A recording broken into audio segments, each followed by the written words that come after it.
Alicia Keys. The early years. Alicia Agello Cook, born January 25, 1981, known professionally as Alicia Keys, is an American singer and songwriter. A classically trained pianist, Keys began composing songs when she was the age of 12. She was born in the Hell's Kitchen neighborhood of Manhattan, New York City, the only child of Teresa Agello, who was a paralegal and part-time actress, and one of 3 children of Craig Cook, who was a flight attendant. Keys's father is African American and her mother is of Italian and Irish or Scottish descent. Her mother's paternal grandparents were immigrants from Sciacca, Sicily, and Lamezia Terme, in Calabria. Named after her Puerto Rican godmother, Keys has said that she was comfortable with her multiracial heritage, because she felt she was able to relate to different cultures. Keys's father left when she was 2 years old. She was subsequently raised by her mother during her formative years at Manhattan Plaza in Hell's Kitchen. Keys has stated that her parents never had a relationship, and her father was not in her life. Although she did not like to speak about her father in order to not feed stereotypes, Keys remarked in 2001, "I'm not in contact with him. That's fine. When I was younger, I minded about that. It made me angry. But it helped show me what a strong woman my mother was, and made me want to be strong like her. Probably, it was better for me this way." Keys and her mother lived in a 1-bedroom apartment. Her mother often worked 3 jobs to provide for Keys, who learned how to survive from her mother's example of tenacity and self-reliance. From a young age, Keys struggled with self-esteem issues, hiding little by little when her differences made her vulnerable to judgment, and later uninvited sexual attention. Living in the rough neighborhood of Hell's Kitchen, she was, from an early age, regularly exposed to street violence, drugs, prostitution, and subjected to sexual propositions in the sex trade and crime-riddled area.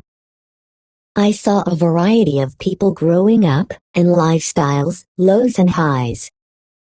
I think it makes you realize right away what you want and what you don't want," Keys said.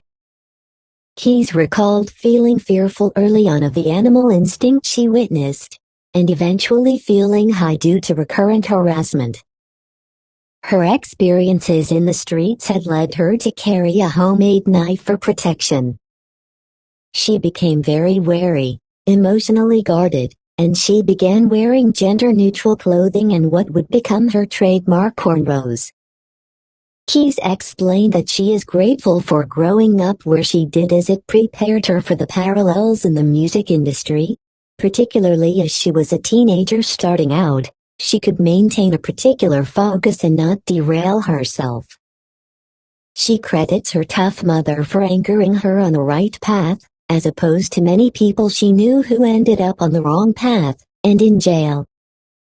Keys attributed her unusual maturity as a young girl to her mother, who depended on her to be responsible while she worked to provide for them, and gave Keys as many opportunities as possible.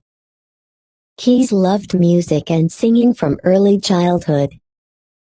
She recalled her mother playing jazz records of artists such as Thelonious Monk, Billie Holiday, Ella Fitzgerald, and Louis Armstrong on Sunday mornings. Early musical moments Keys considers influential in kindling her interest in and emotional connection to music.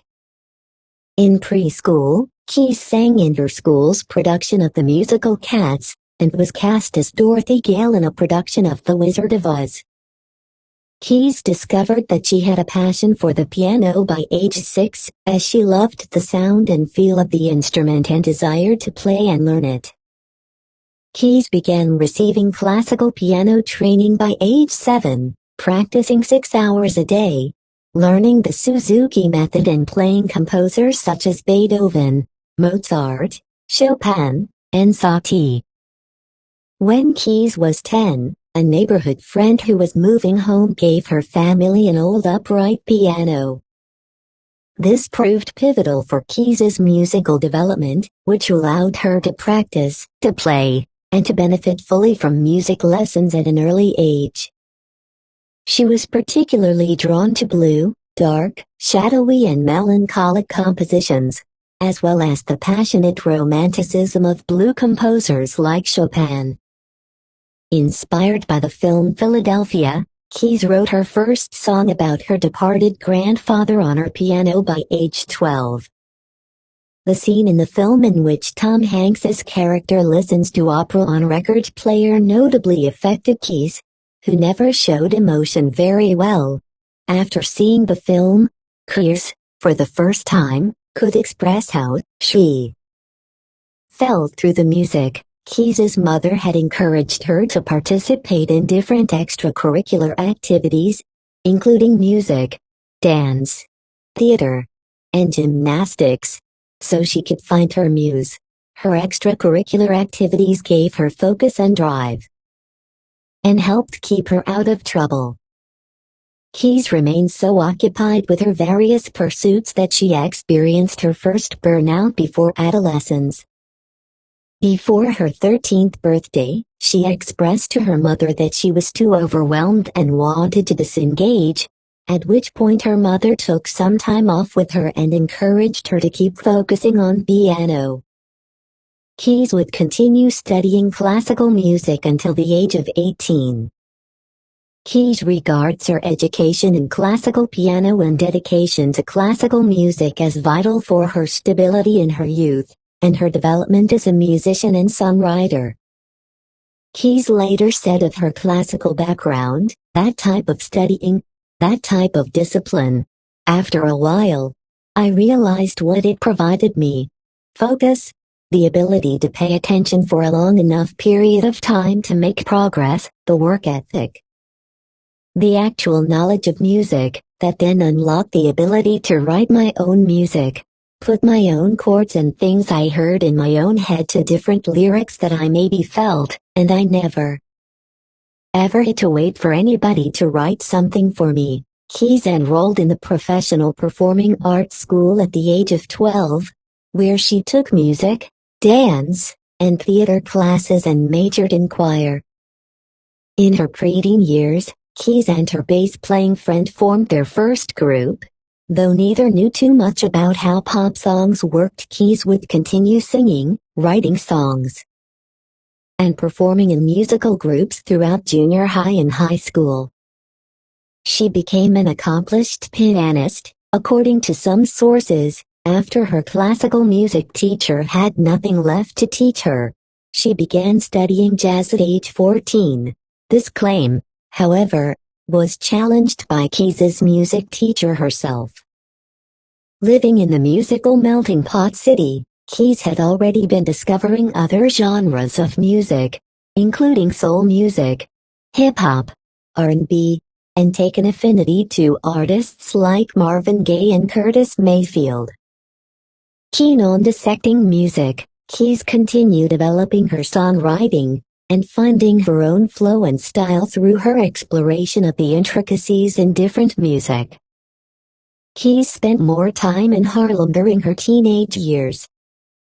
She connected with the cultural and racial diversity in the neighborhood, where she expanded upon her musical exploration, and her character was also solidified. Harlem raised me in a lot of ways, Keys remarked. It taught me how to think fast, how to play the game, taught me leadership, how to get out of bad situations when you need to, how to hold my own. During this period, she met her good friend who would later become her long-term collaborator and boyfriend Cary Brothers Jr., also famously known as Crucial.